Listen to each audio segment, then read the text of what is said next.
Welcome to Running the Table, the podcast where we run through everything on the table in the world of college basketball. The Boilermakers returned to Mackey Arena with a convincing win against the Marshall Thundering Herd, getting back on track before holiday tournament time. But without further ado, let's run it. The Boilermakers bounced back in significant fashion, dominating Marshall from the jump and coming away with a win with the score of 80-45.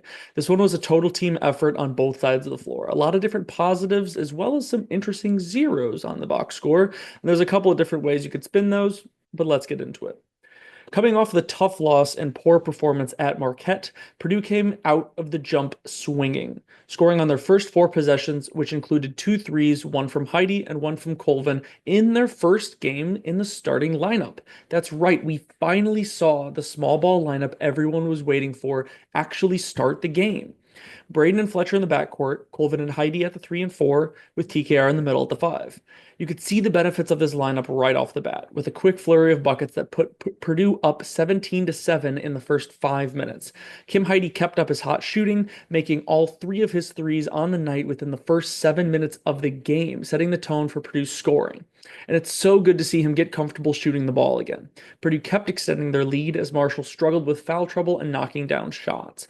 But it could have been a whole lot worse as Purdue went on a really rough stretch from the 9 minute mark all the way down to under a minute left in the half without hitting a single shot from the floor, only scoring through free throws. They were able to hit 7 of 10 from the line during that stretch.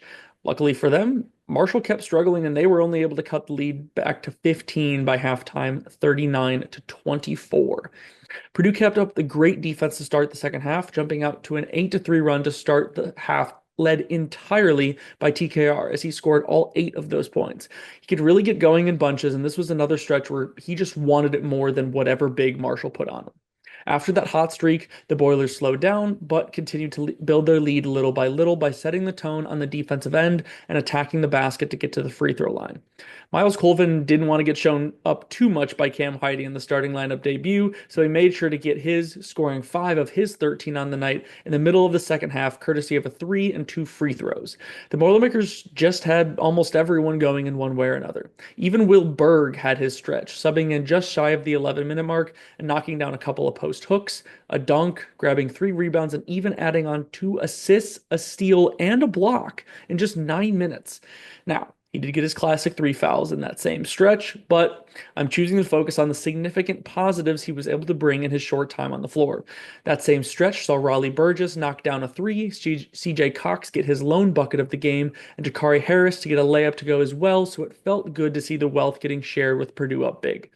With the bench squad getting a couple minutes to wrap up this one, Purdue coasted to a final score of 80-45 to wrap up a very feel-good win. Heading into the top performers, leading the way is Trey Kaufman-Renn, once again with 18 points on 7 of 12 shooting, was only 4 for 7 from the free throw line, and tacking on 3 rebounds and an assist in his 23 minutes. And behind him, Cam Heidi. With his introduction to the top performers, he had a fantastic game in his minutes in the starting lineup in this one, scoring 13 points on the night, perfect 3 of 3 shooting, all of them being threes, as well as a perfect 4 for 4 from the free throw line, and tacking on 3 rebounds and a steal in his just 20 minutes. And heading over to Marshall, when you score 45, not too many guys are going to get very many buckets, but leading the way is Nate Martin, who did not even reach double digits. He only had 9 points, but on a perfect 4 of 4 shooting. He was 1 for 2 from the free throw line, 7 rebounds, but 4 turnovers and 5 fouls in his 25 minutes. Behind him is Dzane Mingo, who had 5 points of his own on a little 2 of 6 shooting, 1 of 3 from the three-point line, tacked on 2 rebounds, 2 assists, and a steal, but 4 turnovers in his 31 minutes. As for the honorable mentions for Purdue, it's Miles Colvin. So another newcomer onto here, you end up missing guys like Braden and Fletcher, but that's just because these guys really stepped up and took advantage of their starting lineup roles in this game. Miles scored 13 points of his own on 4 of 6 shooting, 2 for 3 from 3. He was 3 for 4 from the free throw line and added 2 rebounds, an assist, and a steal in his 18 minutes. And for Marshall, you have, and I am not joking, Ryan Nutter, We'll just let that one sit. But he had 5 points on 2 of 6 shooting of his own. He was 1 for 5 from three, but added 2 rebounds and assists in his just 16 minutes.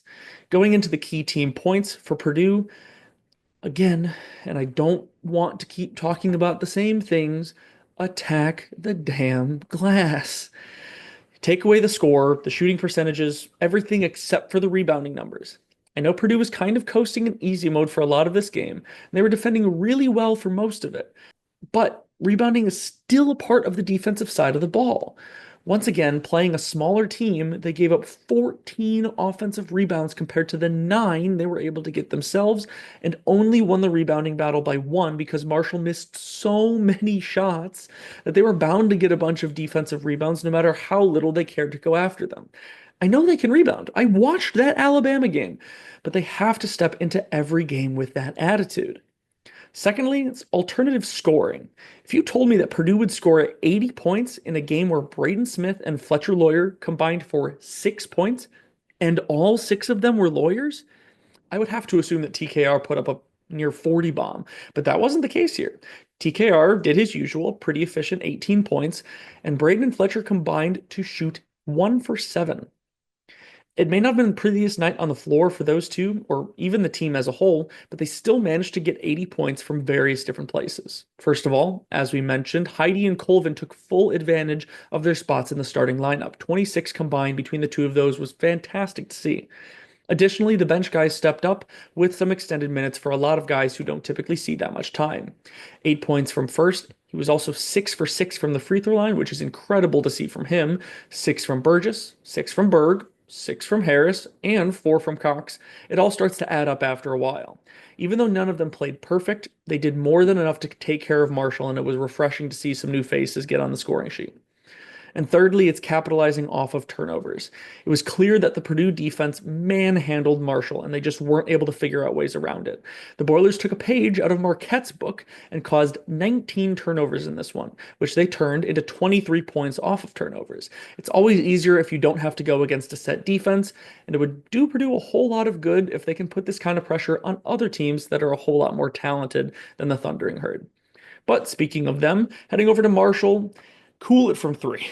I know Purdue didn't make things easy, but 32 out of 53 shots being threes seems just a bit excessive for a team that shoots 25% from deep.